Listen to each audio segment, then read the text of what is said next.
It's 9:30, if everybody will take a seat, we'll call the meeting to order.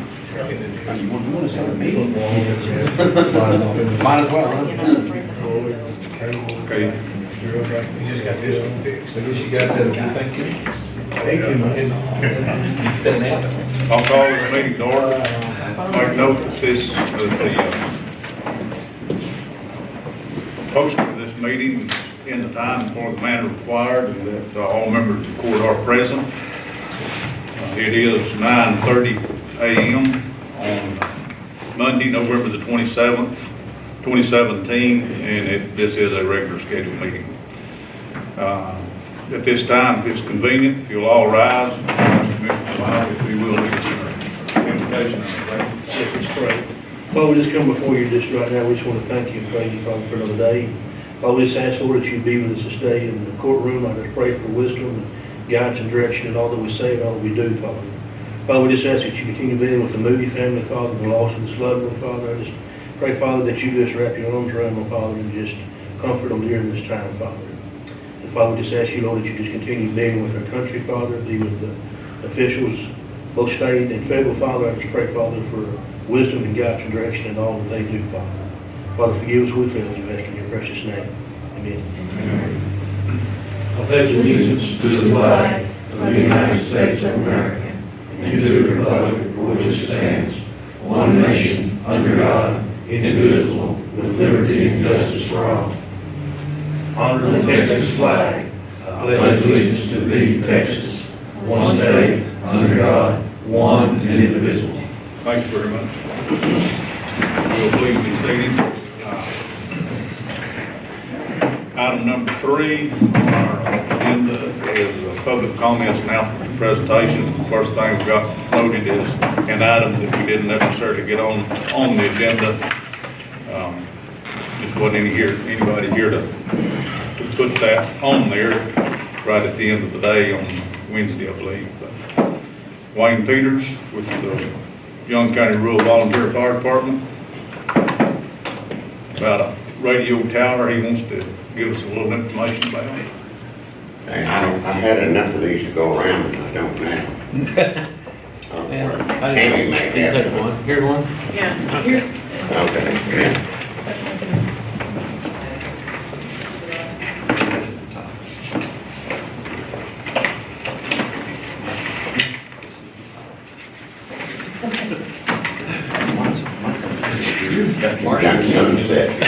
Got sunset. I thought it was Martians. Young County Fire Department had a chance to pick up a portable antenna from the federal surplus. It's in really bad shape, but we've done a lot of sweat equity in it. And this tower stands from the ground to the top, 89 feet.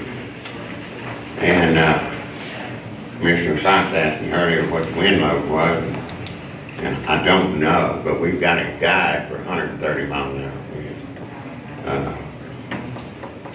I'm not asking for anything here today. I'm just here to let you know after we started putting this together and realized that it was going to work for us.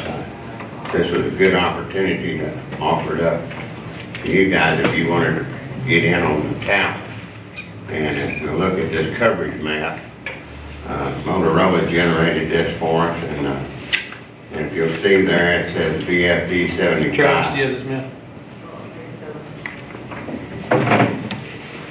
And that's a coverage map that they generated for us, a tower that's 75 foot tall at the Loving Fire Department.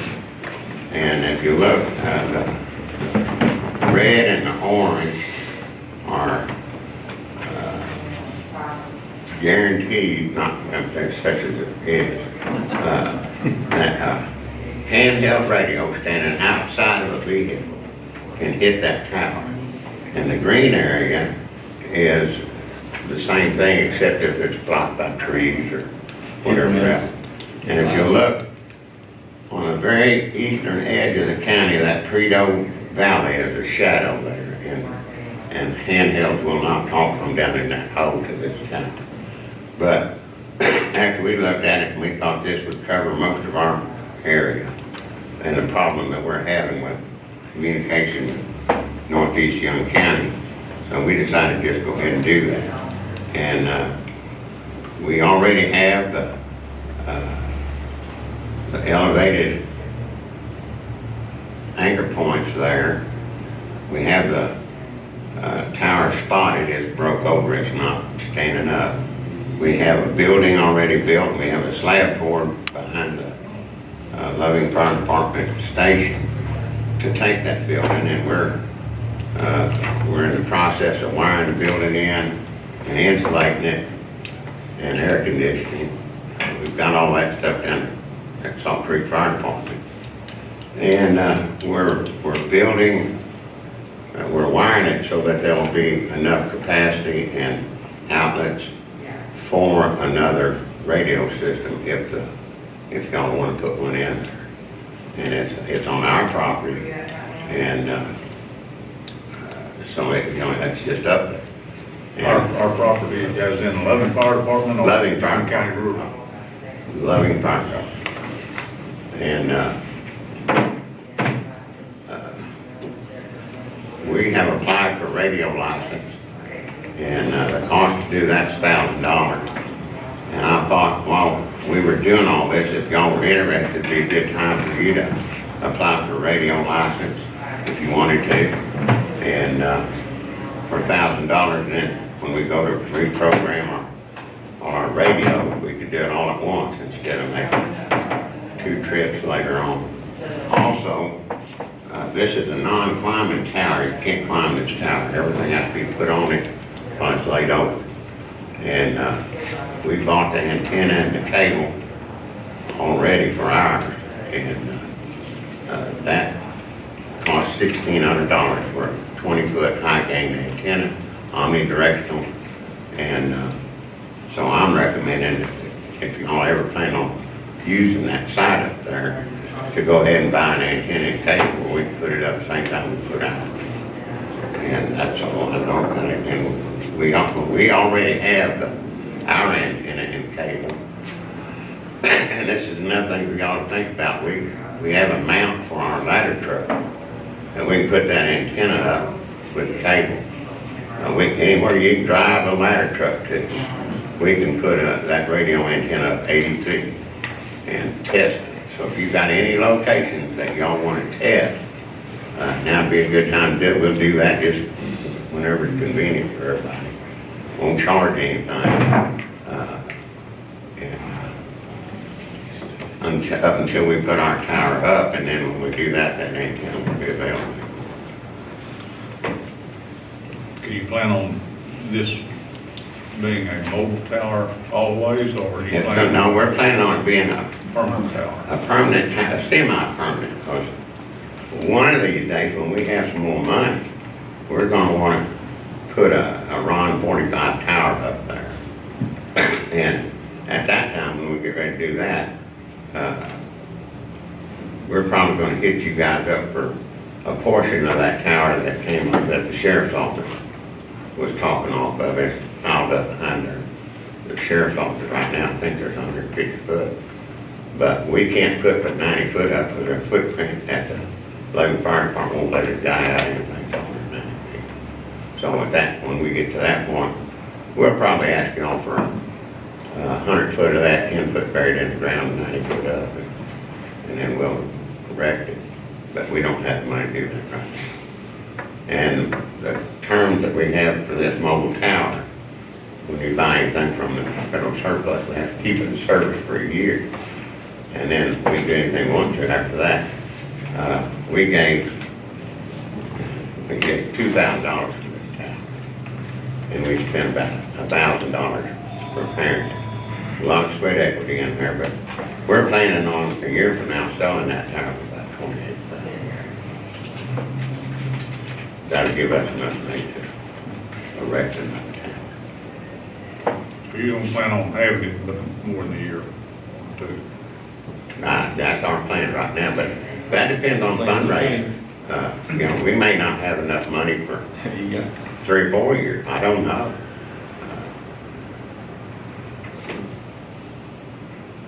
That depends. Yeah, that's a depend. It takes a lot of hamburgers to, Yeah. and fish fries to do that.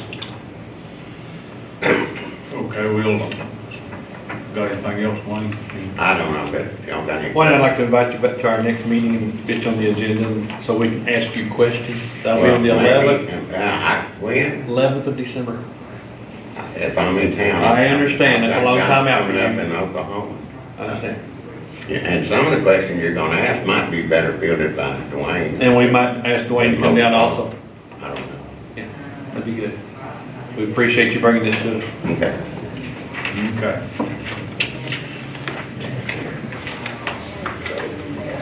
Might as well. 12 and 11.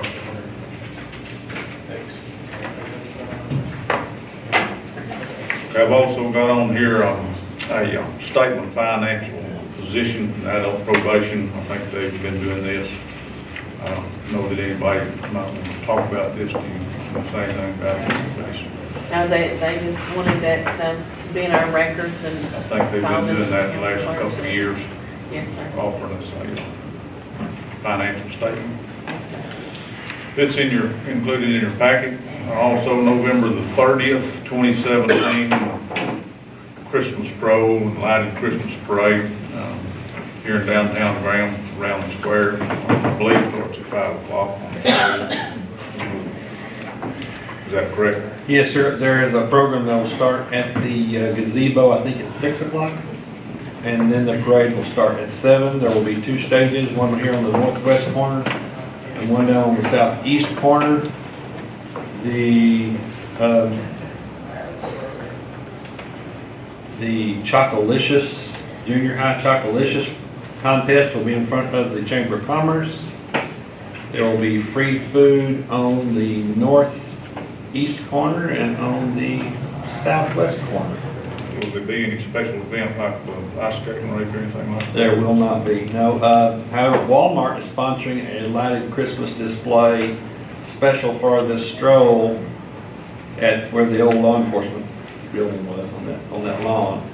So that will be bringing the crowd down to that end of the square kind of for the first time in a while. And I don't know any other details right now other than that. There may be some other food vendors. I know there's going to be a lot of music, a lot of Christmas, and lots of folks to come down and visit with, gather up your Christmas spirit to carry it through to Christmas. And immediately after the parade, I believe they're gonna have a pep rally. That would be wonderful. On the court, on the steps like they always do. December football is great. Yes, Reason sir. for a pep rally. Greatness. Is that all on that one? Next item I have is, we've got word that the Henry H. King Memorial Highway signs are prepared, ready. They've been funded, built.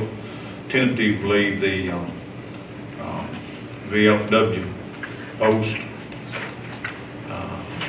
is planning on a dedication ceremony on the 12th and the 7th. That'd be Pearl Harbor Day. All things holding, those signs will be here on display. We'll dedicate them, and then pretty immediately Texas Highway Department will then direct them, one at the eastern limit of the city of Graham,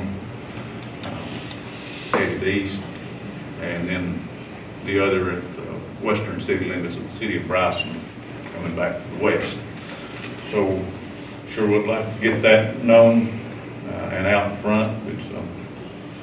We did this a couple of years ago for Joseph Marshall Evans Memorial Highway. The VFW post here in Graham took reins on this.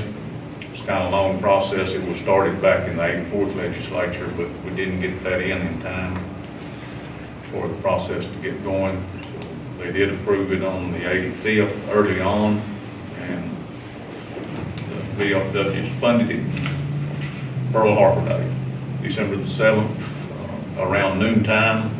I think it's scheduled 11 to 12. Dedication here at the gazebo.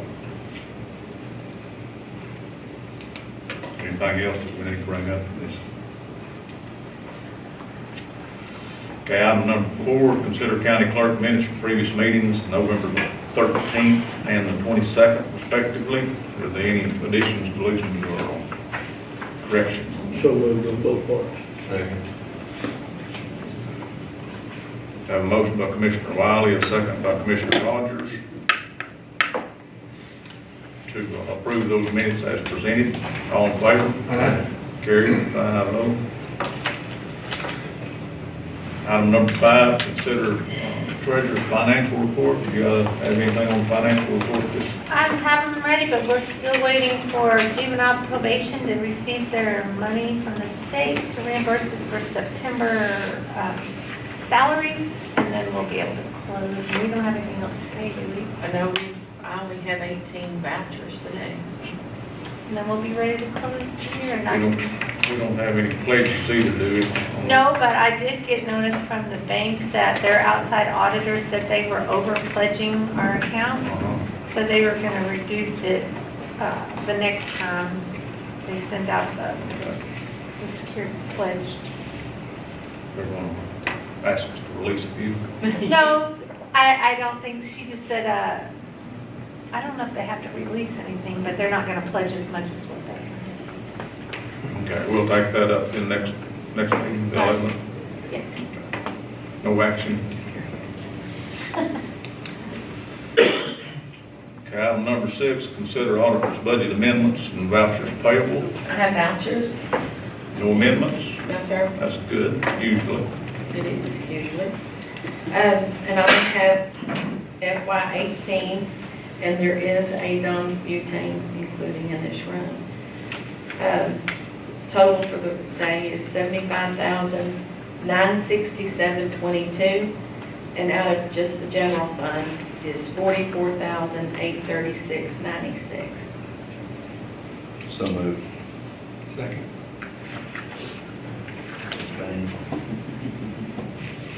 Okay, we've got a motion by Commissioner Pruitt, second by Commissioner Sy to approve the vouchers payable as presented. All in favor? Aye. Carried, 5-0. No, 401. We've got one abstention. Okay. That's going to be 4-0-1, noting that we have an abstention for Commissioner Wiley.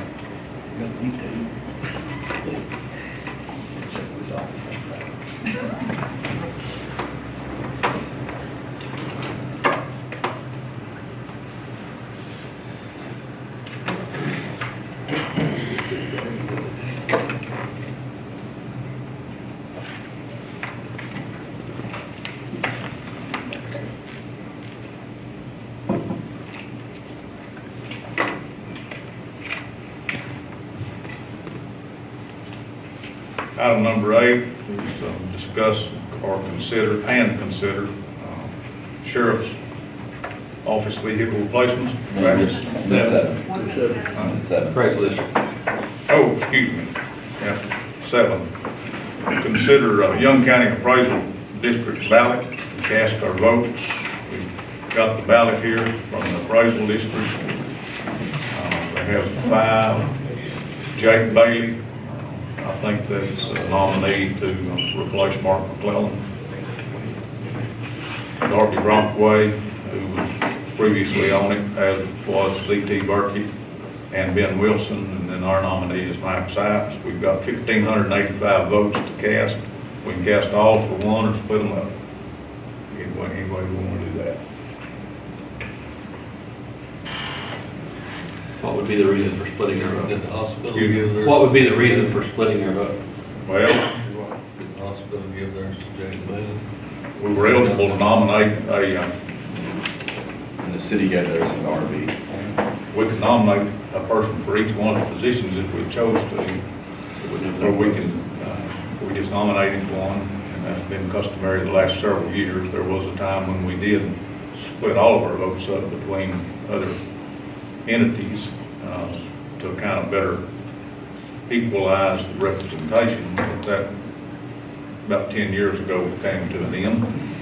So we've just been, for the last several years, we've been customarily placed allotting all of our votes to the sole nominee. We have Mike Sipes, who's the nominee this year, who will be replacing Fort K. Gregg.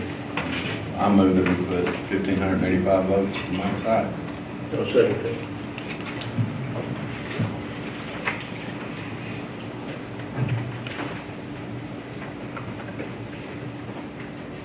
Motion approved, second Wiley. Cast all votes, It's up to you. all I see votes for I guess you can't vote. Mike Sipes. All in favor? Aye. That carried 5-0. I guess 5-0 is proper. Guess you vote for yourself. You ever voted for yourself in an election, Jeff? Yeah. Right. Have you ever not voted for yourself? That'd be interesting. Okay, now I'm right. We have the Sheriff Babcock here. And I followed you, Billy. Always money figure. You know, let Billy talk. That's what that guy said. Yeah. So I think the main reason we're here this morning is to get direction on which way you want to go. With the truck, he offered up a settlement claim for $23,754.92.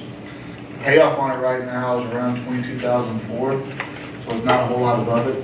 The problem that I see is, one, insurance adjusters are always going to give you the lowest amount. Their job is to pay out the least amount possible. He's basing the value on the amount of miles that were on the truck. The truck had right at 26,000 miles. Is that right? No, 37.7. 37.7. So it's a lot of miles for only being a year old. The part that he didn't give any value for that I thought he should have is the extras that we put on there, the equipment that's added to the vehicle. A lot of times you can pull it off. I was talking to the sheriff about whether any of that's salvageable, and some of it might be, but we're replacing it with a Tahoe. So it's not really gonna be able to transfer over, so it's really not salvageable because you're not gonna be able to use it for the next vehicle. What was the repair estimate? Right at 23. Yeah. So almost the What's value. the salvage value? What he's offering is 23,754. What if we took money and kept the salvage and sold the truck as is? That's what I was calling. Just know some numbers. I mean, it pays off. What he's offering pays off the amount of truck, but it doesn't give you, it only gives you like If 1,000. we asked him, says, we won't keep the truck and sell the truck for the salvage value, and you give us a cash settlement as well. It would make a little more. what do you believe the truck will bring as is? I haven't seen it. What's damaged about the rear frame and the bed? The bed. But like the motor and everything's still good. That thing is, Yeah. it's drivable. Basically, you're saying we're giving all of those add-ons away. Correct. Based upon the value that he's offering right now. Because you gotta, Radios and all that. Right. Those that were That's what you're basically saying, though, But you I could do think with he the thought salvage. we were I mean, gonna if you take did all that. of If, it. let's say you got $15 for the salvage, so. That was kind of my understanding. He didn't want the equipment that was for the pickup. Well, none of the equipment was damaged, was it? Yeah, that's what he None of said. it He was said, I'm damaged sure. and You it have- wasn't on there when we bought the vehicle, was it not? It We was. financed it, but we didn't buy the vehicle. well, because it's a one-stop, because they put it on and it's delivered, so you were paying for the vehicle with the equipment on. Now, the one thing to remember is you're not gonna get the value like a retail, because you didn't pay 36,000 for it, you got it through buy board. So I don't think we can expect to get the higher value based upon that, but you can expect to get the higher value based upon being able to use it going forward, and you can. Value's never based on what you gave. It's based upon what the value You is. give too much or you got a really good bargain. Yeah, that's never based on And the that. value that I pulled off a black book for a truck with that many miles was right at 30,000, 27, 28. Well, I'm not clear on that, and I think we need to be clear on whether that is with or without the equipment that's been installed, what that payment is. I mean, That black book would be without equipment. It's without equipment. That'd just be like it comes with the factory. Yeah. That's The us black taking book, it. the black book is basically just like, as if you were taking it to a dealership, what is the average you can expect based upon being in S condition, average condition, or poor condition. So your average is between 26 to 33,000, based upon the mileage and the type of vehicle it is. But he doesn't know what we pay for, he doesn't know what y'all pay for. So, I mean, he can't base it off that. The problem is, not the problem, what the insurance adjuster is gonna do is he's gonna try and give you the least amount as possible, because he's trying to save the company money. If y'all wanted to accept the offer and, Well, we need to ask what that offer would be before we can make any kind of. The equipment costs well over $4,000. correct, So if we can ask them what would they pay us in cash by allowing us to keep the vehicle. Mr. Van Buskirk, if you remember last week with Gut Deals, talks about selling salvage equipment for counties' salvage vehicles. In the meantime, rebuilders will buy those things. and we'll still, if y'all decide to move forward with that aspect of getting the cash value for it and Right. keeping the truck, I can still put it out for bid. We can still use our bidders to bid on it with that equipment on there, that's no problem there. We just want to see which way y'all want to go with it and give you the information so y'all. I know it can be a little more hassle for the county, but it can also mean dollars for our taxpayers as well. Inside the vehicle. Well, and that's the thing, is when you bought this vehicle, what was the down payment we put on that? It was 11,000. Yeah, 11, with your something. Yeah, we had another vehicle to return. That's the benefit of the lease program, is you can turn that next vehicle in so it pays And it down. was in December, so it's not even a year old. Well, So you wouldn't have anything to put down on the next See, vehicle. that's what put us behind. It will. Yes. Yeah, we're on that first year Yeah. depreciation slide. Right. Plus, I think you give us a lot less Well, retail for the truck. He should be giving us retail for the truck. Correct.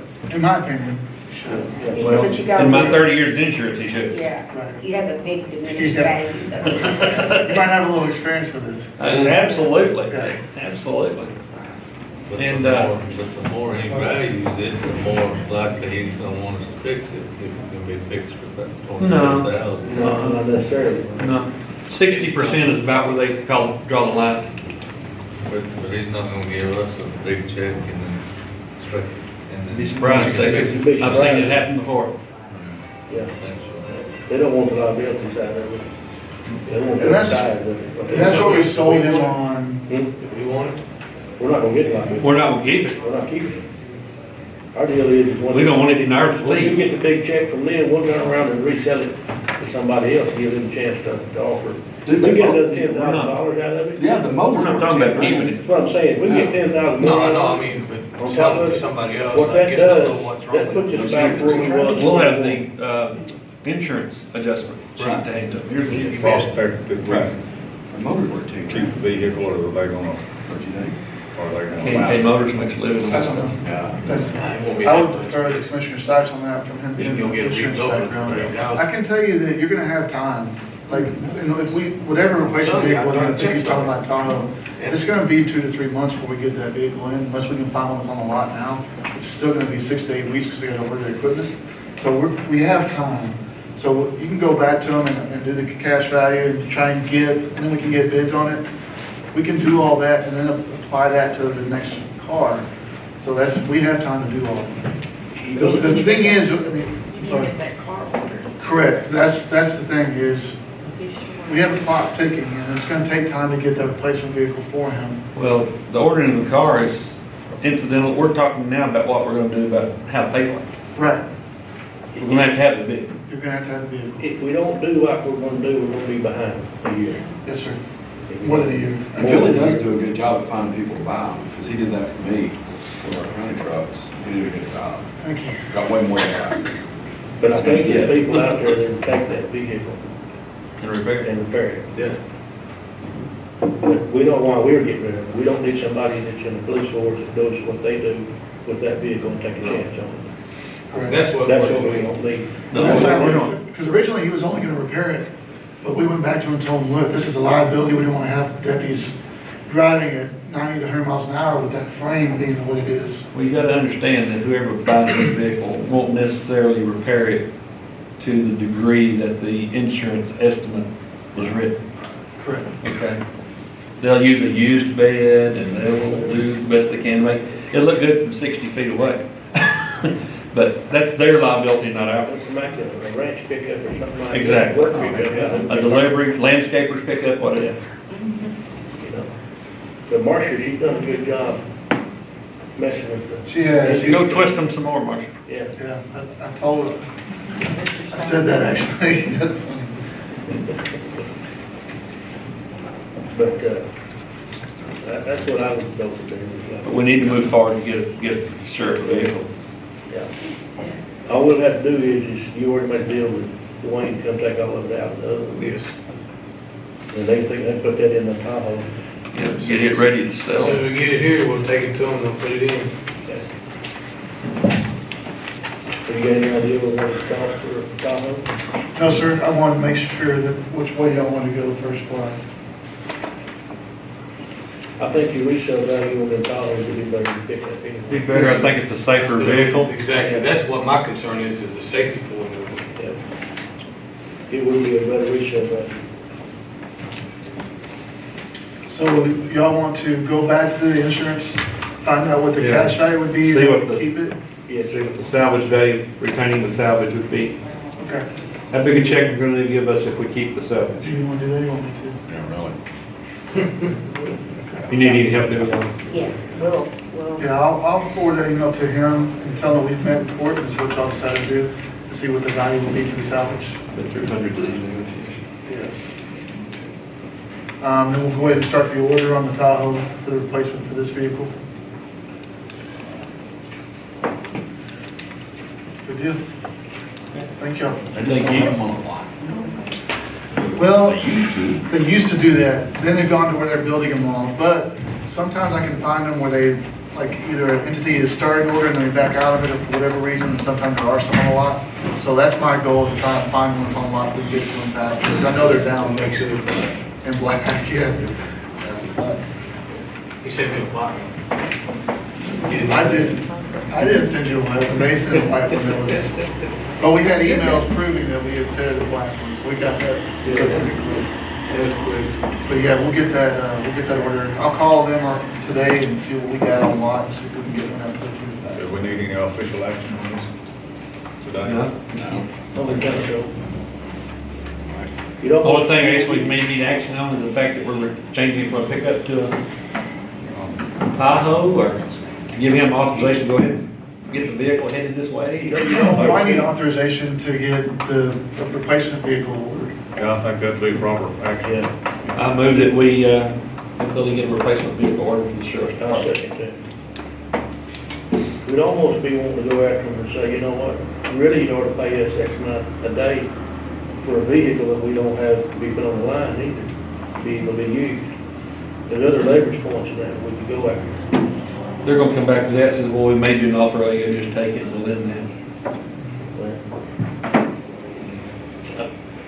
Insurance.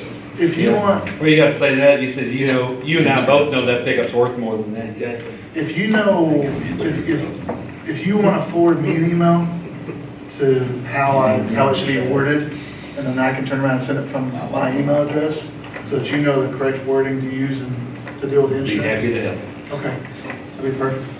I don't want to say anything the wrong way. Twisted a lot of tails and I'm everything. so sure. But Mr. Sykes, second by Commissioner Wiley, to grant the Billy Hughes authority to search for a replacement vehicle.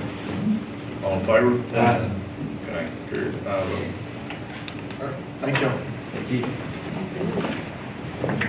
Item number 9 is consider. We need to open the bid. We need to open the bid. Excuse me? Do we need to open the bid at 10 o'clock? Yes, it is 10 o'clock. Open to consider bid 2012 Cat motor grader. Right sides, precinct 1. Yeah, I received one bid. Gave everybody plenty of time to bid on it. Is this the only one that came, did some? I had others 2 come? phone calls. This was one of the phone calls. Okay. And this is from B Equipment Sales. They're out of Lubbock, Texas. And thank you for the invitation to bid. they'd like to offer the sum of $191,000 on the 2012 motor grader. 91,000 even. Yes, and the payoff on it's 138 on 36.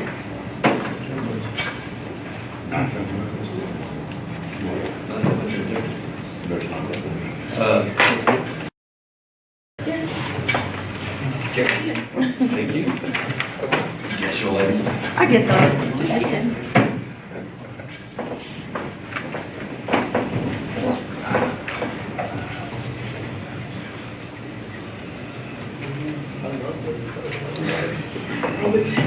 I'd say, It is out of here. I move that we accept the bid for vehicle. You're out of here, Scooter.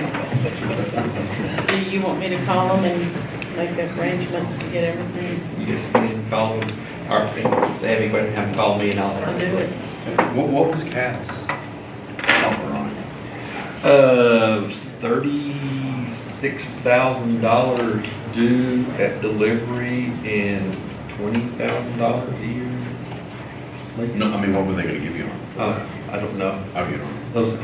Those numbers are retail to retail. I know. You have no idea what Yeah, they're giving you. I just was wondering how much better you did doing it this I way. get about $45,000. That works. I think I might do the same thing. Got a motion, we got a second? second. Got a motion by Commissioner Sykes, second by Commissioner Wiley to accept a bid of $191,000 from B Equipment out of Lubbock for the 2012 motor grader. Currently possessed by Precinct 1, Young County. All in favor? Any opposed? Carried 5-0.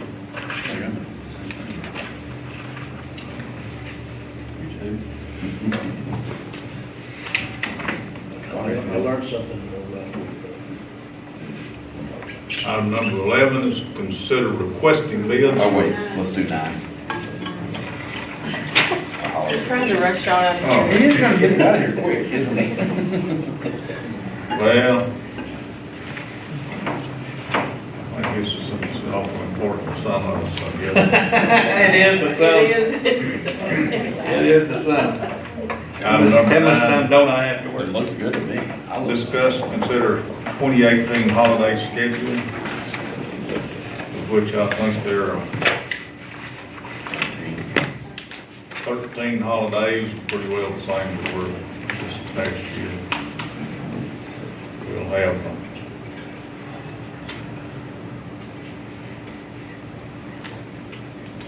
I guess two-day holidays, the rest of them one-day holidays. Do we have to do Thanksgiving on Thursday? That's what the. I've been asked that. Well, actually, I'm kind of thankful every day. There you go. Every day's a Thanksgiving, isn't it? That looks good. it. I say we move to the same schedule. Second. Okay, we've got a motion by Commissioner Wiley. A second by Commissioner Pruitt. That we allow 13 paid holidays. The same has been submitted for 2018 calendar year. All in favor? Carried 5-0.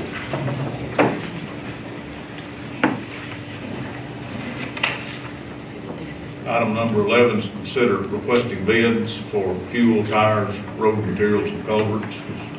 We normally do that at the last meeting of November, or our last meeting in December, acceptance or rejection. Normally, we just get 1 or 2 bids for different things. Usually, yeah. Ordinarily, we will opt to take the bid for tires, tubes from the state contract. And we'll only have 1 for culverts that I know of. And I don't even think they sent it. But we need to put it in the They paper did to last time. cover ourselves. Yes, sir. And so we want to open them on December 27th on that last, That's correct. at 10 a.m. 10 o'clock will be fine. It's on Wednesday, isn't it? Yeah, but we're off Monday That's and Tuesday for Christmas.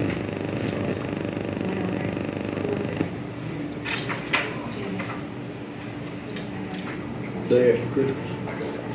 2 days. 2 days after Christmas. Well, that's what I was going to say. Christmas is on Monday, right? Yes, Christmas on Monday. Monday and Tuesday off. Won't have That court fourth Wednesday. Wednesday, that'd be the last one of the year. We want to accept them till Friday at, Well, what? The same 3 o'clock, 25th and 26th, that one. noon. I don't know what. We took them commissioners from 27th.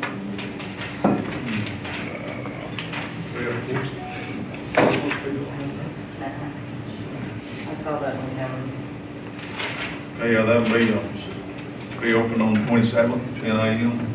Okay, received till noon on Wednesday the 22nd. Just like we do on the 22nd. Noon on 22nd. Yes, sir. I'll get those in the paper and get the ones sent out to the ones we only send them to.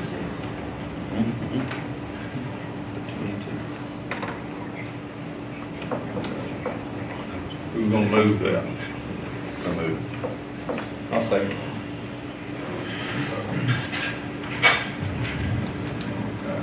Receive a request. Request bids on fuel, tires, road material, and culverts. To be due on December the 22nd at 12 o'clock p.m. And to be opened on December the 27th, that's Wednesday, December 27th at 10 a.m.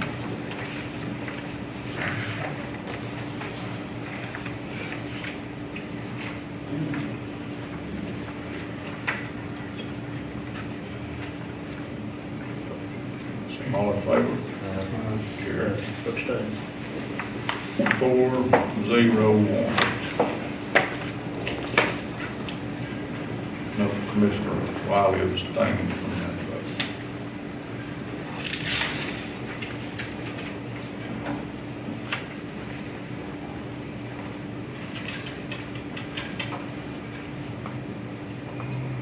Okay. Item number 12, discuss movement of records and security. Kay Harden.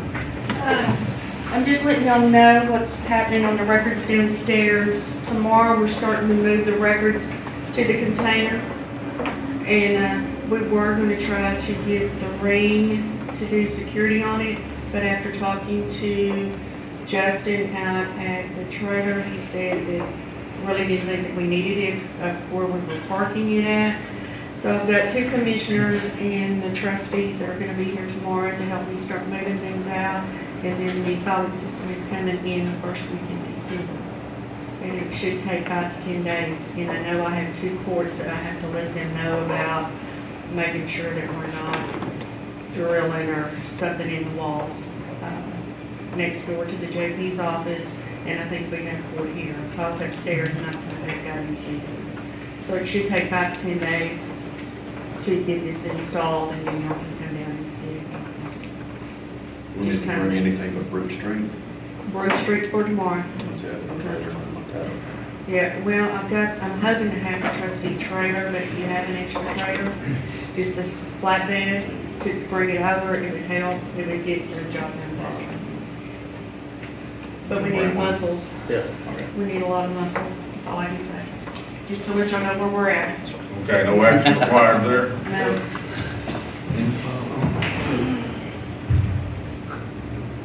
Okay, item number 13 is discuss and reconsider resolution 052 regarding the hotel occupancy tax. The information that I get is we're not authorized to impose hotel tax inside the city limits of Graham or inside the city limits of Allen either. Okay, Brandon Anderson, the CVB, offered to ask some questions from me. And I've got some correspondence here from Texas Municipal League,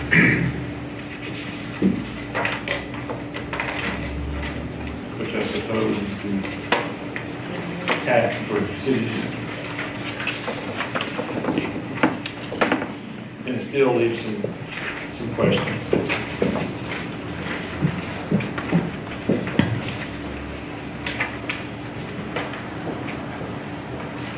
There's a possibility of a total of 15%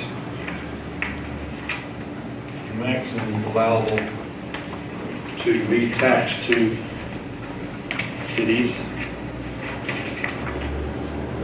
That's some. The sum, exactly. So, city of Graham is now at 7, state is at 6, it's 13, and R2 would make 15.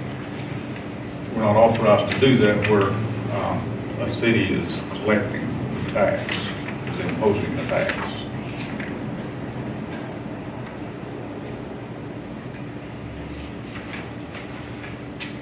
It doesn't address a county tax being added to this from the municipal league, last paragraph B.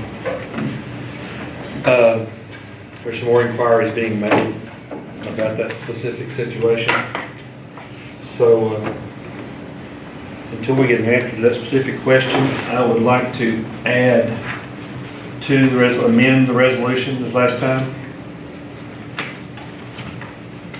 where the resolution said, now therefore it be resolved that the Young County Commissioners Court hereby adopts said tax of 2% within incorporated city limits of Graham, Texas, and a tax of 5% in all other areas within the boundaries of Young County, Texas, or less if maximum hot limit is reached as defined by current state statutes. Would alleviate that. Well, I don't think that'll alleviate it. I think the whole resolution needs to be rescinded and then it needs to be redrawn to authorize the tax that we're eligible to impose and where we're eligible to impose it. Well, then I would suggest that we redraft that according to what you feel it needs to be done. And at the next meeting, we can discuss that rewrite of this resolution. By that time, we'll have the answers we need and we'll be able to discuss it further. So let's take no action and talk about it in our December 11th meeting with you doing a rewrite of that. Well, I don't know that I need to be rewriting it. It may need to be, we may need to have counsel write that and research that. Well, I've got some, have we talked to our county attorney about this at all? well, he's been notified of that. Okay. And his opinion was what? I haven't got that opinion. Okay. So let's discuss it in our December 11th meeting. So the 2% and 5% is 5% is fine. The 2%, Chapter whether it's 351 available or not. authorizes the city to impose a motel tax. 351.002 is tax authorized by a municipality by ordinance may impose a tax on persons who under lease, commission, permit, right, access, license, contract, agreement, pays for use of a room, or possesses a room that is a hotel, that is any hotel, costs $2 or more each day and is ordinary use of sleeping. 51003, still in the municipal or local government code, it says, except as provided by this section, the tax authorized by this chapter may be imposed at any rate not to exceed 7% of the price paid for the room in the hotel. So that's what they're authorized to give. I've talked with Judge Susan Rutherford, who was the county judge in Ector County for a number of terms. She is now the judicial education director for TAC, starting from bottom, it says, Judge, we had to have specific legislation passed to enable us to implement one in Ector County during the 83rd legislative session. That means hotel, hot. Yeah, our legislation was already in place on that. So I would be very wary of this and start working on your legislature for the next session. It says the Texas Hotel and Lodging Association monitors HOT taxes diligently and will seek sanctions against the county for collecting unauthorized or excessive taxes. And then I would strongly recommend having legal counsel look into this. I do believe, speaking about the interpretation that I've given her, the way I read the law, she said, I believe that your interpretation is correct, but you need a written legal opinion to protect the court. Right. I have no doubt that they need legislation in order for them to impose a hot in Ector County, because it's not in the statute as of currently. Ours was. We have every right to impose We the do tax. have. Our question is whether or not we can impose a 2% in the city limits. So again, I suggest that we wait till I hear back from the other sources that we're asking about. Okay, let me read you this part of the law here. 352.002, tax authorized, it gives counties in particular groups authorization. A10 gives Young County authorization to impose a HOT in county. And it doesn't specifically say city or not city, It does not. but Of course, the city is in the county. in that same section D, it says the tax imposed by a county authorized by subsection A10, piecemealing that, A10, because there's several others in there, to impose the tax does not apply to a hotel located in a municipality that imposes a tax under chapter 351 applicable to the hotel. And then it goes on to, this section does not apply to others also. But that specifically precludes us from imposing a tax inside a corporate limits of the city in Young County. I mean, it eliminates us from doing that. Gives us authority to impose a tax, but to impose a tax in unincorporated areas. I understand how you might interpret that. I'd like to get another interpretation of it if we might. Okay? Okay, I move we rescind the motion action that we took on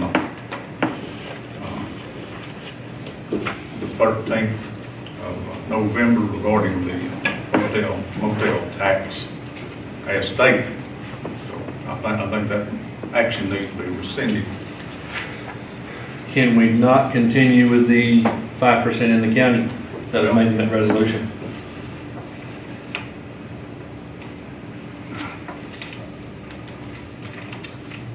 I think to be proper, that resolution needs to be rescinded, and then it needs to be rewritten.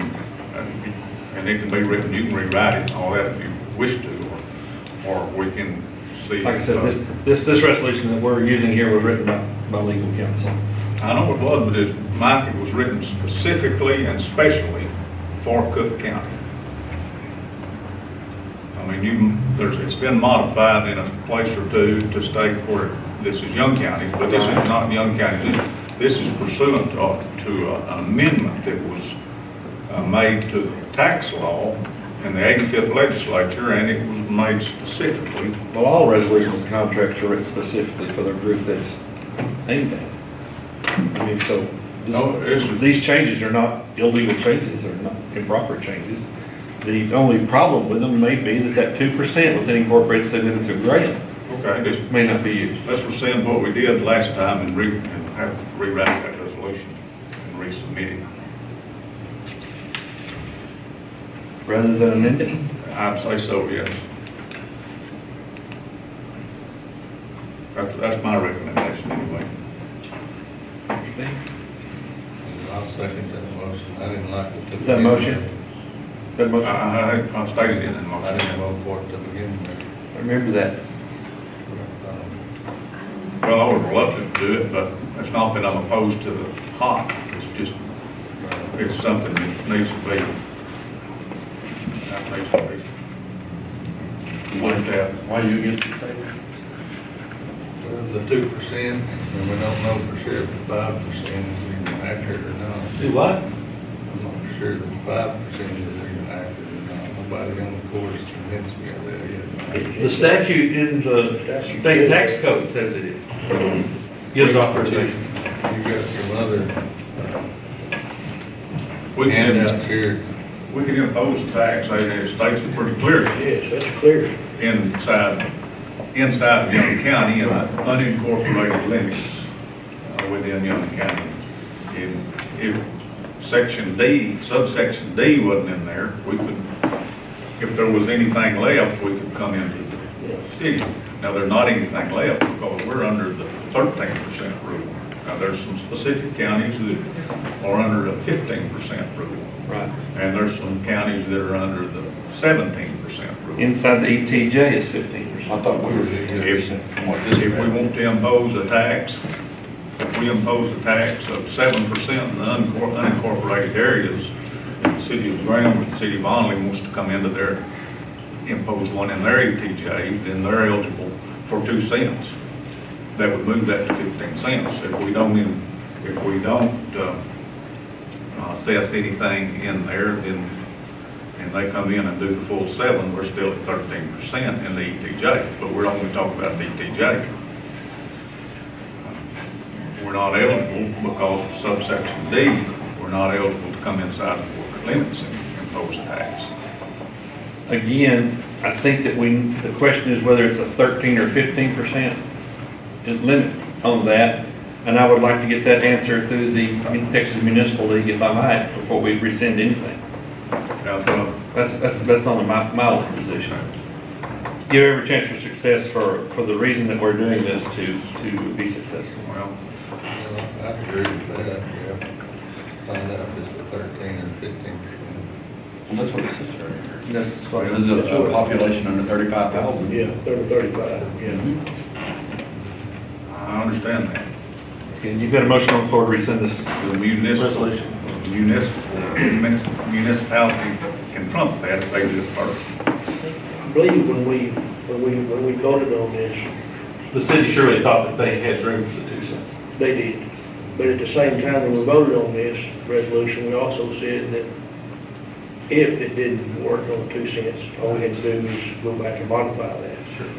So, Let's find out if let's it works. find out, you know. Let the city tell us. I want to take that action that we've done off there because we've done an action that's unauthorized, in my opinion. So I think that needs to be drawn off the table, and that doesn't preclude you from finding any Well, I don't- accurate thing that could be.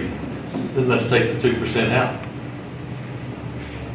Okay, you Or want, the phrase that I put in there, if it's not available, we don't collect it.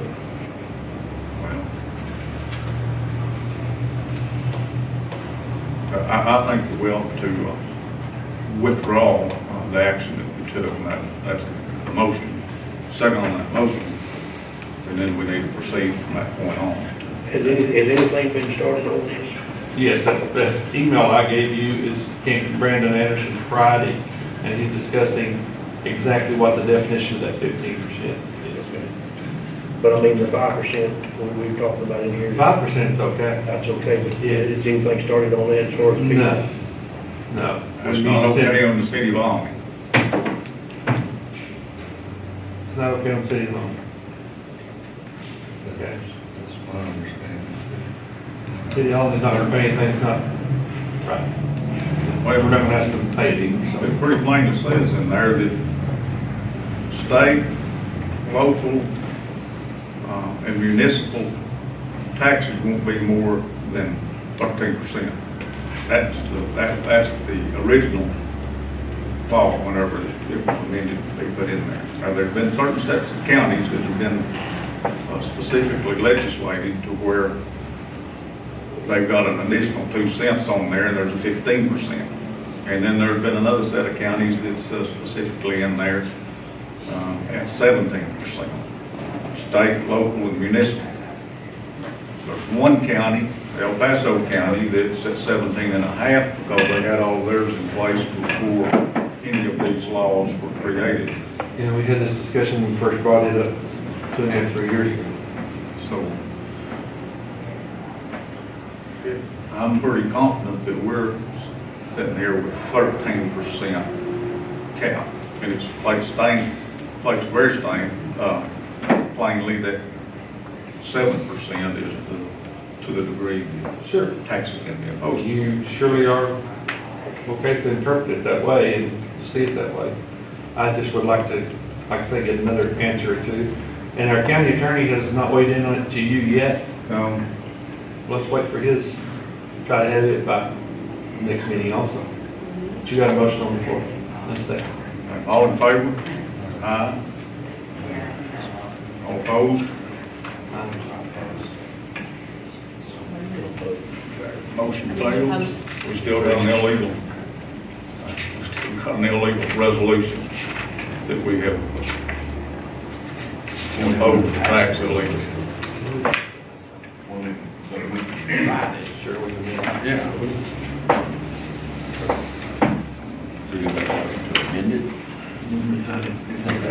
So just table it. Either that or we'll just, like you said, we'll just do it. Right in there. Yeah, to be discussed at our December 11th meeting.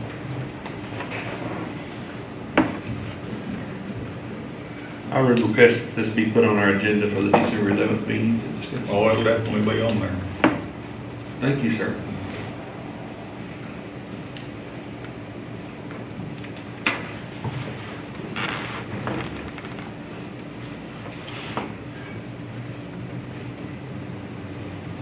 Second for Ron.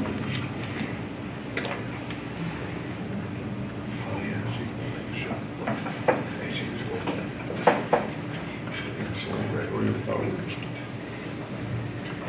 okay. Item number 14. Consider road crossing permit. That's the one here that we've got for digital passage on Timberview Drive. I think that it was discussed at our last meeting. I think it's just up for ratification. It is on public utility, whereby we waive the permit fee. Is there a motion to ratify this? So moved. Second. All in favor? Let me say this about these permits. Okay. This is in my precinct. And I'm getting a lot of disturbing calls about how they're leaving the right-of-ways when they leave this installation. I know we're not having to charge them for this right-of-way fee, and that they also have the right to go into our right-of-way without asking, I suppose.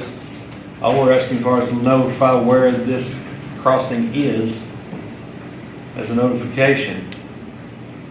But there's going to be a good bit of repair to be done in the right-of-way because of the settling of the soil, as well as bringing up the red clay soil from underneath the ground to the top, and it's starting to wash into yards, lawns, driveways, entrances. Not that we're at any kind of liability for that, but just know that this is not going as smooth as it might, and that we might need to have these guys come in with their permits when they come and kind of discuss that with us and make sure they understand that they have some duty to the county and to the property owner to repair what they do. Is it within the county right of way? Yes, sir. Do you know what that right of way width is? 30 feet. Way I was told. There's not find right-of-way widths in any road in this county, you're in trouble. Well, it'll be designated on the slat, on the road. It was my understanding that the subdivision was never even properly taken into the county. Well, it was Done by prescription. It was approved by the city of Graham. It wasn't submitted. It was approved by the city of Graham because it's in their ETJ. Never approved by the county. Actually, about easements on. Nobody county made roads. application to the county Yeah. for the subdivision. And it says in our subdivision rules and regulations that we grant authority, city authority for their subdivision rules and regulations within their ETJ that we don't have. So you say they're laying this cable on private property? Excuse me? You're saying they're laying this cable on private property? I don't know. Well, there's only two choices, They're going county under- right of way or private property. They're going underneath. If they started on private property and ended on private property, they're. They're going alongside the edge of the road.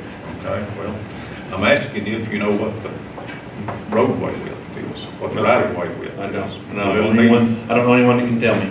It'll be stated on that plat in the county clerk's office, what the right of way widths are.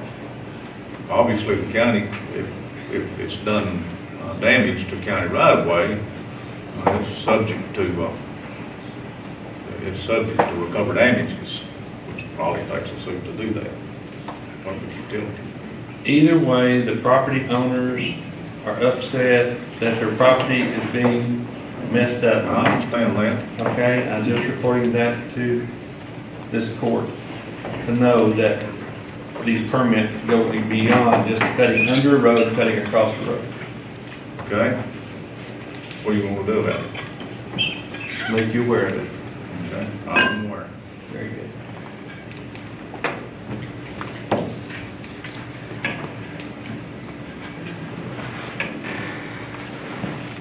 Okay, item number 15. Consider request, City of Graham requesting county conveyance of 200 First Street, lots 1 and 2, Southview addition to the City of Graham. I think you've got a letter in your packet regarding this particular property. I move that we authorize deed to be created that grants the city of Graham the property. Thank you.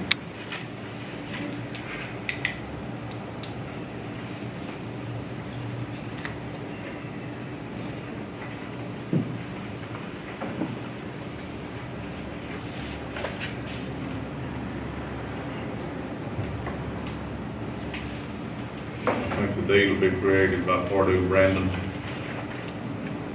They just want initial permission or, I guess, concurrence that we'll deliver that. All in favor? Aye. Carried 5-0. Who seconded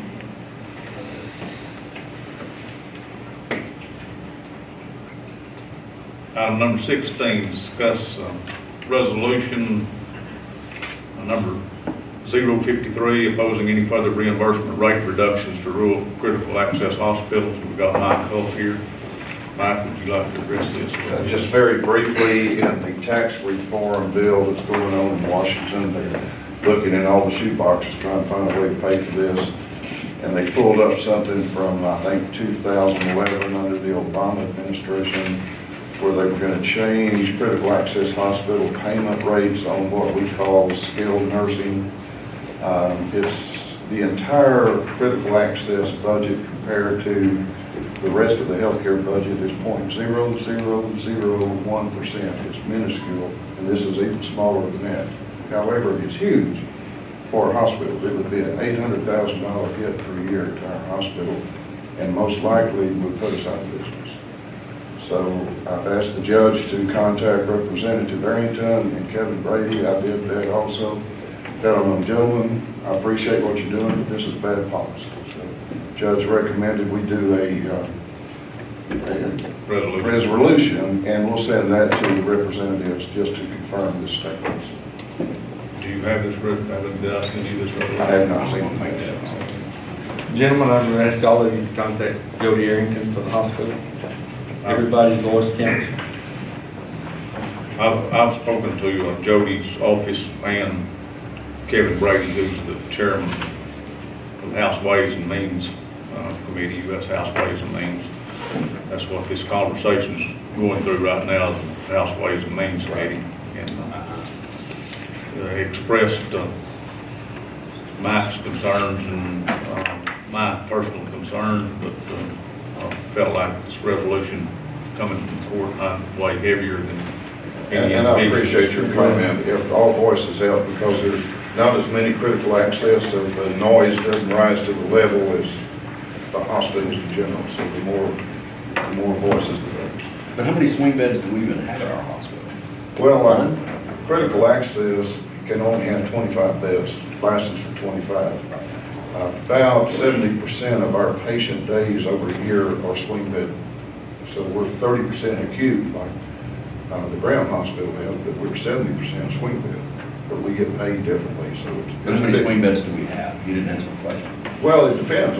It's like a daily census. Someday we may have 6, and then we may have 10. You know, just depends on how many people are in the hospital. That's a personal issue with that. They're trying to move the rate for the swing bed down. Wait. Yeah. Yes, sir. Well, I move that we adopt this resolution with one provision. We'll let you read this resolution. Which to see if it fits what would. All right.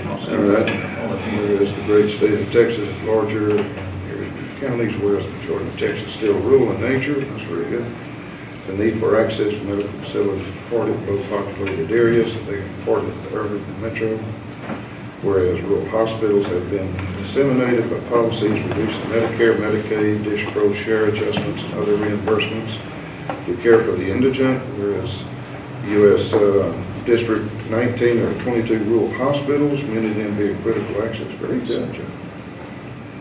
And discussions of the U.S. Ways and Means Committee that contemplates reduction in swing bed rates, whereas these rates, if reduced as contemplated, could cause extreme financial hardship to these hospitals and many forced to cease operations, whereas the county has 2 hospitals in its boundary, one is critical access, therefore be it resolved that Young County Commissioners opposes, all capitals, any further reductions in reimbursement of rates, therefore due and needed as part of lifeblood of rural critical access hospitals and any other rural hospitals as may be eligible to receive such needed reimbursements. Yeah, I think that nails it. All is critical. Critical access. Jacksonville is critical access. No, sir. They're not critical? Electra is. Electric. What does critical access mean? It's a designation for different payment methodology. The Brown Hospital gets paid under what's called diagnosis-related groups. If you come in with pneumonia, it's worth this amount of money. That's how they get paid. And critical access, because they're small in nature and can only have 25 beds, they're paid on cost.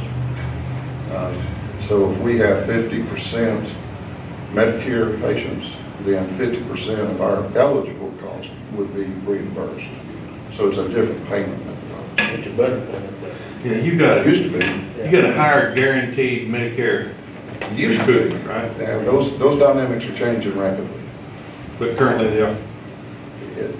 Currently, it's better than DRT, I'll put it that way. Maybe the second. Rural hospitals are really struggling with some of these payment reductions that the judge alluded to here. Getting hit right and left. So, yeah, Well, Texas has had more closures than I think any state in the nation.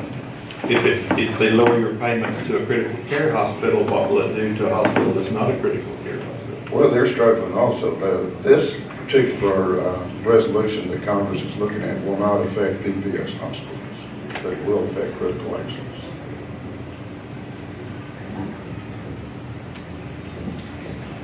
Place the rest of the rural hospitals in jeopardy. I'm telling you, it's tough. It's an interesting landscape right now in hospital business. It looks like they're trying to centralize it, push it all to the urban areas. They're changing the risk for Medicare, pushing it back on the providers. You see all these commercials, television about Medicare Advantage. Well, that's nothing than taking traditional Medicare and moving it to managed care companies. And quite frankly, just my humble opinion, it does the beneficiaries a disservice, because when you're in managed care, you've got a limited network, limited doctors, limited scope of policy, totally different than traditional Medicare. So back to your point, does it pay better? Years ago it did. but our Medicare population is going to the slot under managed care because of this Medicare Advantage. That's growing, Medicare is shrinking. So that advantage we used to use is diminishing. I understood from the information that I got that what is being contemplated in the House Ways and Means Committee is something that wouldn't affect the payment to the Graham Hospital, That's correct. but it would affect tremendously the payment to the Allen Hospital.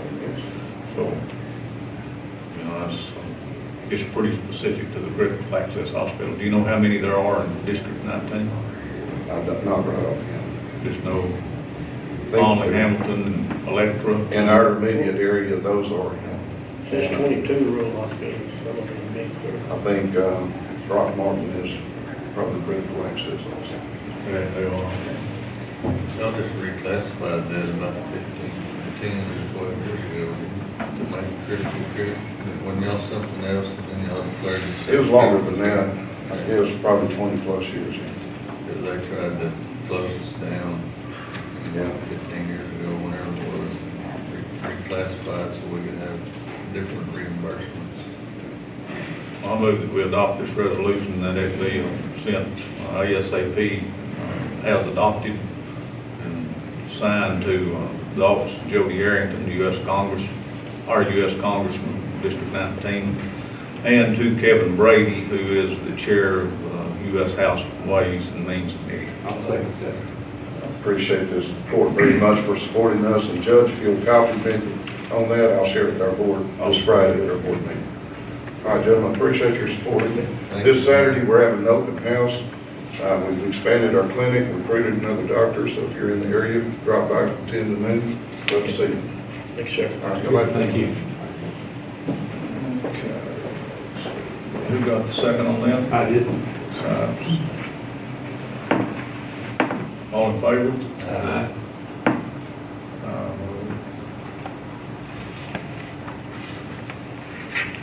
We're on that, clerk? No, Jody Arrington, you. Kevin Brady, he's the chair of the U.S. House Ways and Means Committee.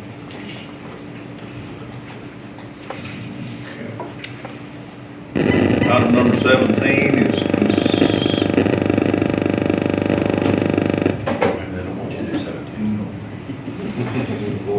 There it is. consider access easement from BRA concerning Stauffer Lane, Stauffer Road, and the Old Bunker Road. Commissioner Sipes requested this to be on there. Looks like we have some representatives here from BRA. We do. Let me give a little preface to this. This was first brought to my attention when I got a phone call from a local real estate agent asking if I'd heard from the BRA because of an easement problem they had with a piece of property they were trying to sell. Evidently, this property, which is at on Stauffer Road, Stauffer Lane, on Bunker Road North, down by the floodgates, lower water crossing of Dry Creek. When they started doing title work for mortgage insurance, this easement came up. And they were unable to issue title insurance in order to facilitate a warranty deed for the sale of this property without some sort of resolution to this easement problem. And just about the time I hung the phone up, Mr. John Dixon from the BRA, who's with their real estate division, called me and explained to me that they were more than happy to do something about this easement to facilitate this sale. However, they were reluctant to grant an easement to any one individual because that individual therefore had control over that easement and block access on Stauffer Road, which in particular the Conoco Pipeline Yard or ARCO, whatever you remember it as, and this Whitty is at the end of that. This is 2,400 square feet of easement. As we discussed it, we decided there may be several resolutions to this. Mr. Dixon, if you would you mind explaining exactly what those solutions might be and how they would go about that? Well, my name is John Dixon, and I'm the property administrator for the Brazos River Authority. Could I sidestep just a minute? Sure. I operate personally in a lot of counties, and I would like to commend your county clerk and your appraisal district. They're working on some mapping through the appraisal district, and the county clerk has got all the online records now, and a lot of counties that I operate in don't have that luxury, and I'm sure y'all have a hand in budgeting to get some of this done. And let me just let y'all know that it's really a benefit to everybody that uses it or does business in y'all's county. But back to this issue, could I pass out Please. a map?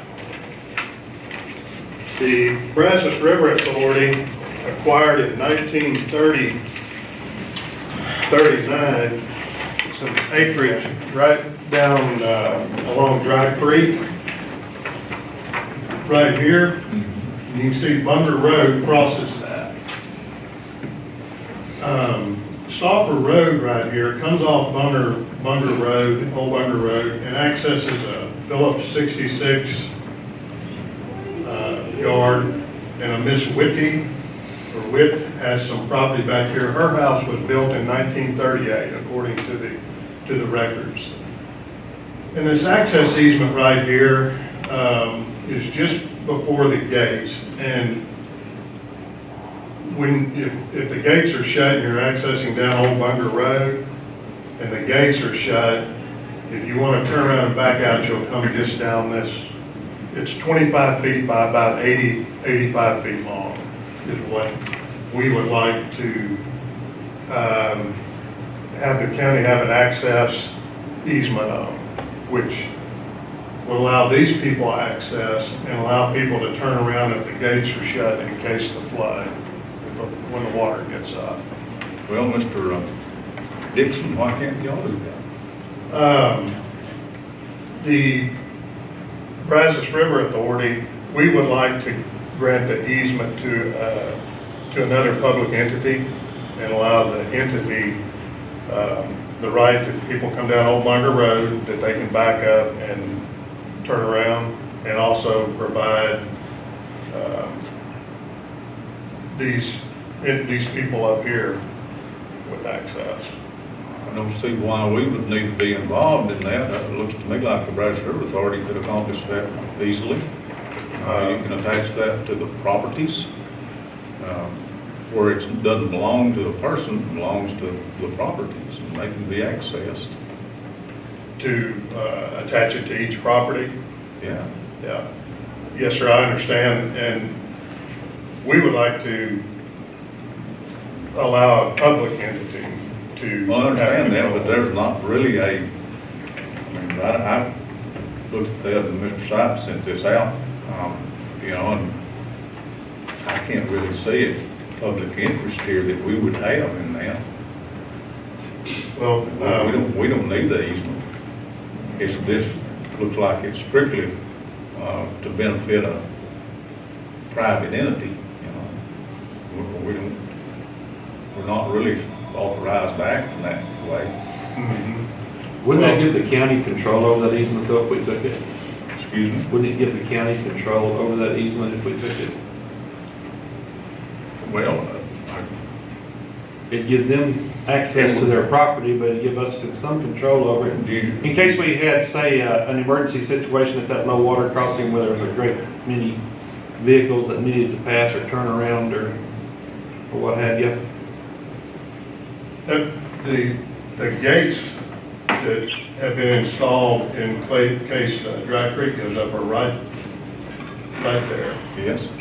So if you drive up and need to turn around, you actually go back around and back onto this property. Okay. Where's the gate going into,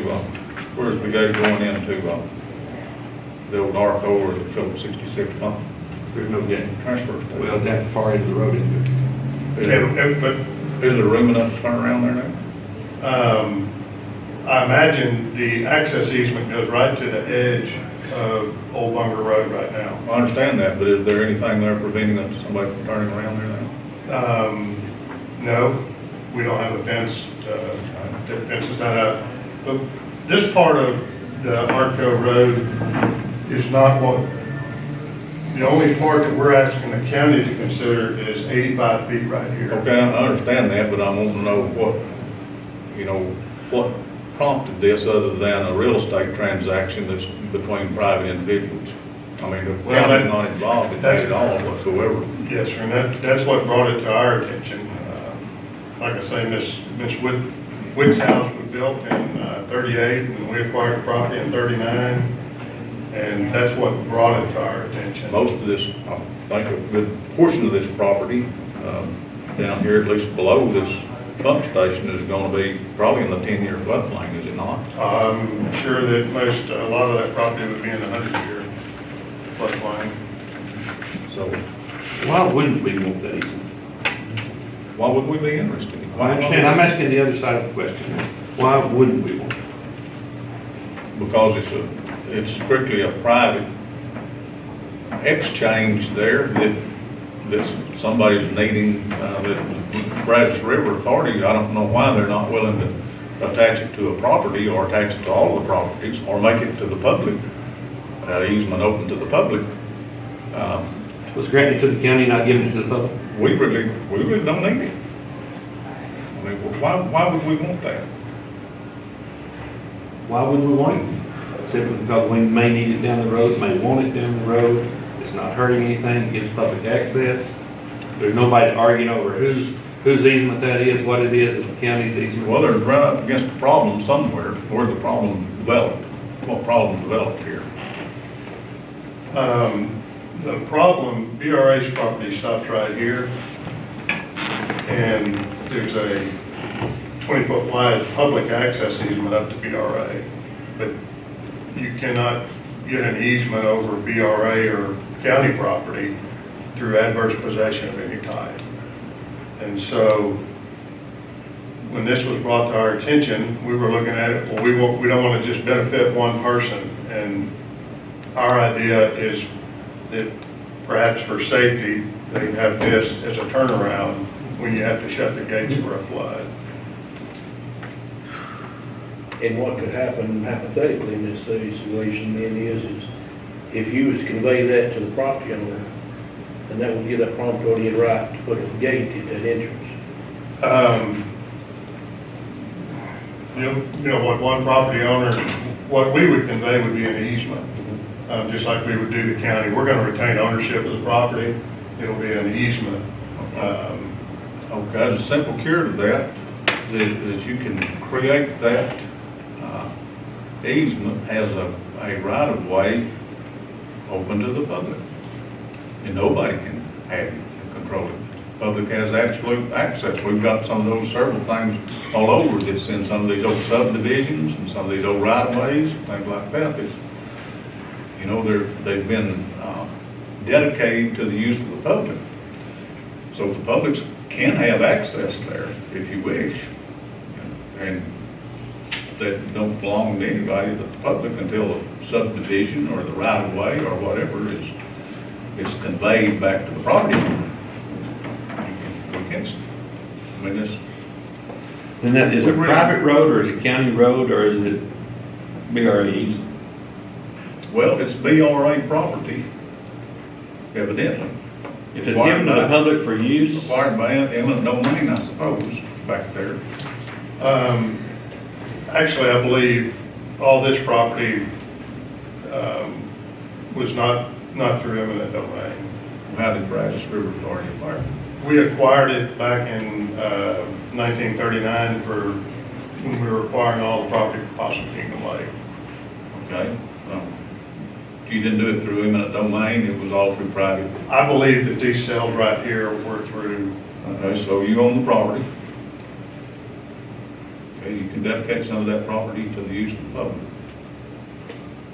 County doesn't need to be involved in it in any way. Does that mean I can camp out in the middle of that road? Don't have any reason to. What? Does that mean, as a member of the public, I can camp in the middle of that road? Can you camp in the middle of one of your other roads? No, that's a county road.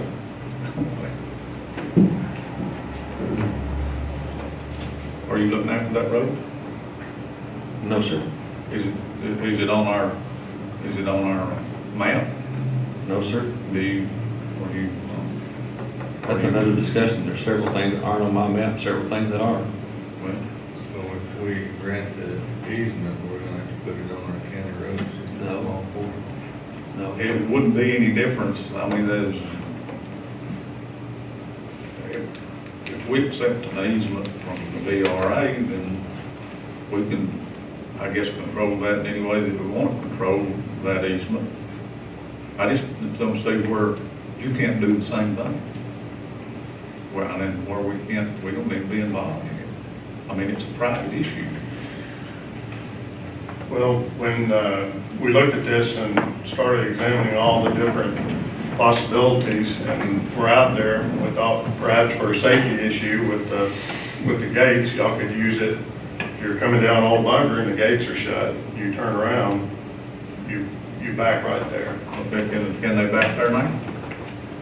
Currently, yes, sir. Okay. Why, what would ever change that? They could back down it now if it's a private road. What would ever change that? Well, I'm not certain.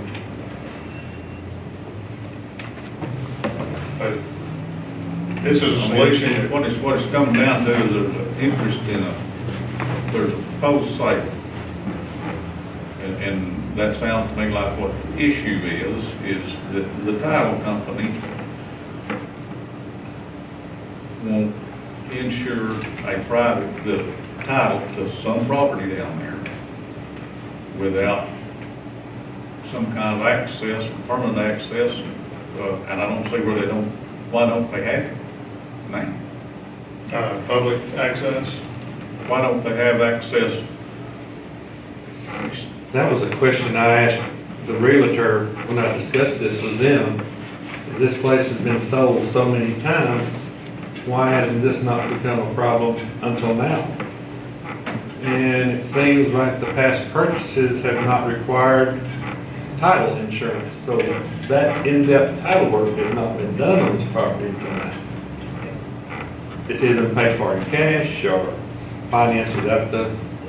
That's correct. There are more than just one party down there. I've never met Miss Witt or talked with her, but,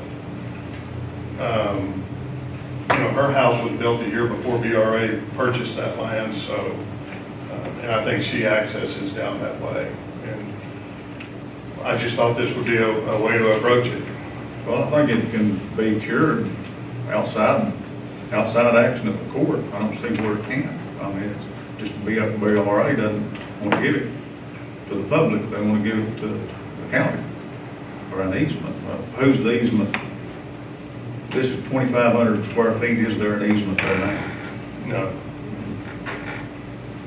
That's why they won't do a guarantee on it, because the entrance to the land down there is owned by Dutch River Party. And they're not gonna guarantee that because it's not. They've got to have some type of access. Yes. For the public, so, the surveyor, there's a Mr. Wittenberg. Yeah. There's a monument on his property that we found the corner and went 25 feet this side of the road that covers the road and then went out to Old Bunker Road, right where that joins. Where the monument is there. We found located the monument and just went, so it's 25 by, I think the north line's 85 feet and the south line's 112. It's about 2,600 square feet. And it adjoins Old Bunker Road. And it belongs to y'all, Yes, sir. and you don't want to give it to the property. You don't want to make access there for the property. We'd prefer to deal with the county. You know, we're to a great degree precluded from doing anything for private interest. And this is strictly what this is for private interest. Be all right to do it, probably. Why would it be for me to turn my equipment around on Bunker Road? Why wouldn't it be for, is not county and public the same work? Now, can you do work on private property? No, sir. Okay. Can you do things for private But we're interest? talking public, not private. Can you do things for private interest? Public interest, I Or do we're every day. supposed to do things for private interest? And that's what this is a Well, we're private. maintaining a county road, we're maintaining it for private interest. No, There's not commerce goes up and down those county roads? Yeah.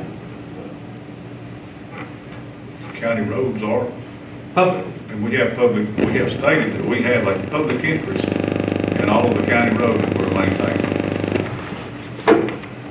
I'm telling you, this is just, it's strictly for, it's a private action that we're, I guess you could say that, I would say it's a private action that may have precipitated the question as to how it should be classified. And this is the best solution I see for us to classify it as county right of way, county easement. well, I don't see any reason for the county to have it right away. You know, I stand in that position. I think it's strictly benefit the private interest. I don't want to, I am not going to vote on it until I get more detail on it. I'll just do that now. What You got details me you wondering, want? and you got me wondering, and I want to look into it too. I think we should table it. I want to look into it. Even if it's that small portion, we don't have to put it on our roads. No. Well, we can, you know, they're wanting to give, I don't know why, I cannot understand why Brazos River Authority can't cure this matter on their own. Or won't cure it on their own. Can or won't? Can you not cure it on your own? I mean, have y'all done this Or will you before? not cure it on? Have y'all done this before, like what Judge is saying? Just- We have granted road easements to Young County Yeah. in the past. Well, I'm going to think that those probably came in that 1938 deal. We already had roads there that we were maintaining, and as y'all acquired the property, you. Well, these actually were during a divestiture that we did a couple of years ago. Yeah, I remember doing that. You So- divested, that was during the trade in the property. Yes, sir, and Going so to- we had several roads that, But they were on publicly maintained roads, that's the easements that we. yeah, BRA used to maintain some roads, and we've kind of gotten out of that business. We don't maintain any roads anymore. And this one, the call that I originally got was much like Mike did about the property around this Conoco selling. But then we've got to the process of looking at it, and with the barricade there that goes up my flood, and the chance for safety issues or to turn around, that's the way we decided to approach and see if the county would be receptive. Any questions that I can answer, I'll certainly do. Do you have a card? I've got one here in my brief. Yeah, I honestly, I feel like I don't want to vote on this right now. I want to table it so I can look at both sides and see what's going on. And I'll give you a card with my number, and Please. Okay, well, there's, you know, I can see why somebody wants this done. I just can't see where the county should be involved in this at all. I think the BRA can cure that on their own. They obviously have the authority to do that. And they give easement to the public, give easement to the property where it's not tied to any individual. Create that easement any way you own the property, you can create that easement any way you want to create. Well, I'm thinking that the situation that would be less likely to change in the future would be for the county to have the easement, and not a private easement. Because owners will come and go on that property and contest over who has the use of that property, and how they have the use of that property. Where if it's a county easement, we'd be solving that problem right here and now. BRA be willing to give that property? no, sir. Okay, well, You need to answer that question. I don't think, we're like the county, we can't give property. well, you can transfer it to another governmental entity. We can grant an easement. You can grant property, sure, to another. Or we could possibly buy it from a government entity can buy that piece of property. I don't recommend that, I'm not trying to promote that, but I'm saying, this has got a cure without Young County Commissioners Court being involved in it. There's no reason, there's really no reason for us to have or desire an easement there. We don't really need the easement. What would it hurt? Well, because we would be acting, I believe we would be acting improperly in the best interest of a private enterprise, of a private trade, and I don't think we're supposed to do that. The private trade has nothing to do with what we're doing here. The private trade brought it to our attention. Yeah. I don't think we should do it until I find something further. I believe it's curable, plenty curable through the BRA I think we have a cure here. without our action. There's a cure right there. Well, what he brought us today is granting the easement to Young Okay. County is a cure also. Not trying to be disrespectful. or No, I anything. understand. But you're saying the BRA can, they just won't.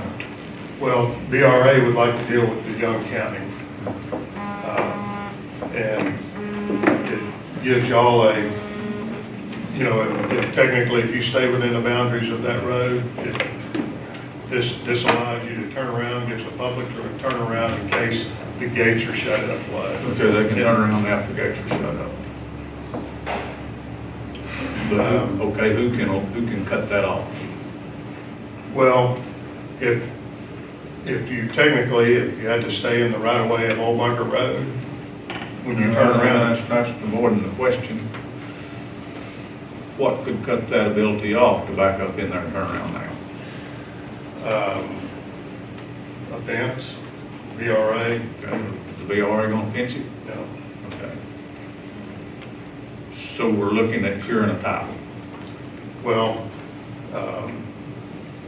it will certainly do that for several entities back here. You can do that. So the way that we wanted to approach it was as an addition to Old Bunker Road where you'll have a turnaround. I think you've got every authority to do that outside the court.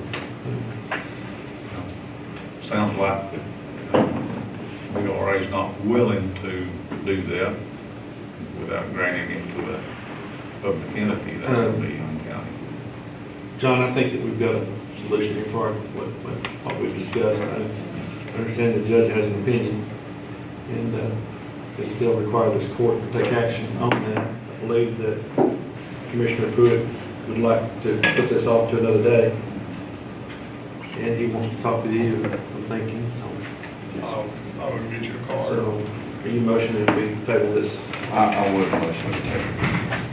Well, let me just say, I appreciate y'all's time and I appreciate you coming up here and explaining the circumstances to us. It makes it a little bit more clear. I think that it's curable without action of the court with regard to property access. I don't see where we need to be involved. Right, well, again, I appreciate y'all's time, and I'll leave a card, and any questions y'all have, feel free to give me a call. Thank you, sir. There's a motion approved. I'll second that. All in favor? Opposed? Was that 4-1?